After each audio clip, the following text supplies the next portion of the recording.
السلام عليكم ورحمة الله وبركاته. عاملين ايه؟ يا رب تكونوا كويسين. كل سنة وانتم طيبين ورمضان كريم عليكم يا رب. النهاردة هعمل معاكم جيلي حلو قوي وسريع وسهل وان شاء الله يعجبكم. معايا هنا جيلي دريم.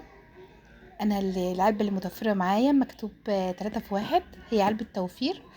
بس انا النهاردة هستخدم كيسين.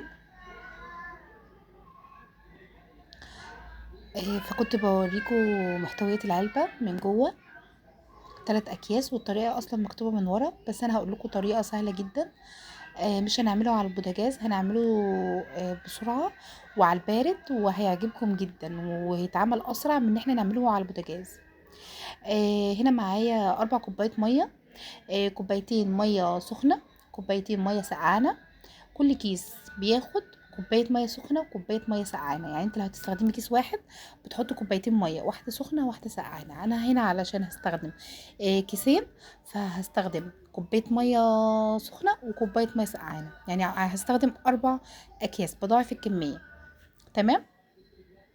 هبدا بقى اجيب البوله، وهجيب مضرب اللي هو العادي دوت، وهفضل كيسين في البوله اللي عندي، وهبدا احط الميه السخنه تكون مغلية علشان الجيلي يدوب، ولما هيدوب هيتماسك أسرع. أنا دلوقتي بفضل الكيس التاني، بفتح الكيس التاني وهبدأ أنزل بالمية السخنة. جربوها يا بنات، هتعجبكم جدا.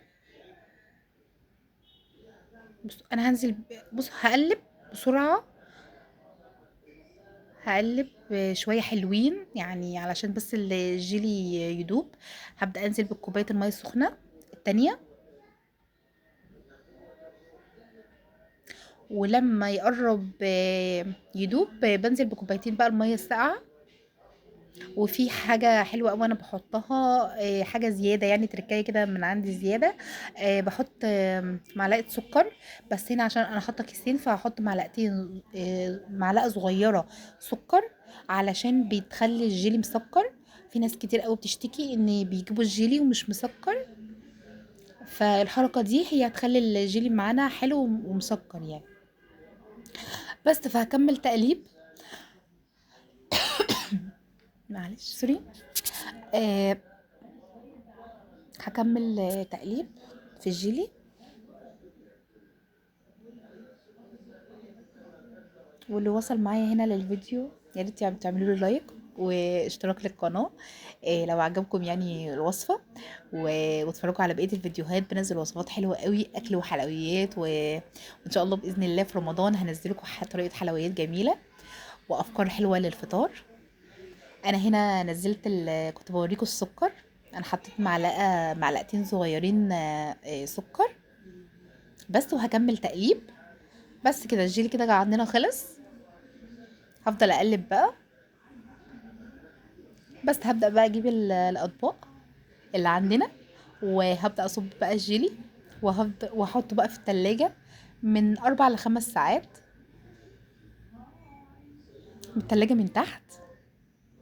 بصوا كان حلو قوي وطعمه حلو ومسكر زي ما انا قلت لكم. جربوه وهيعجبكم جدا.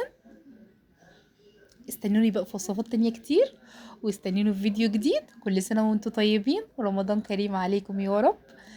ما تنسونيش بقى في اللايك والاشتراك وفعلوا الجرس عشان يوصل لكم كل جديد. باي باي.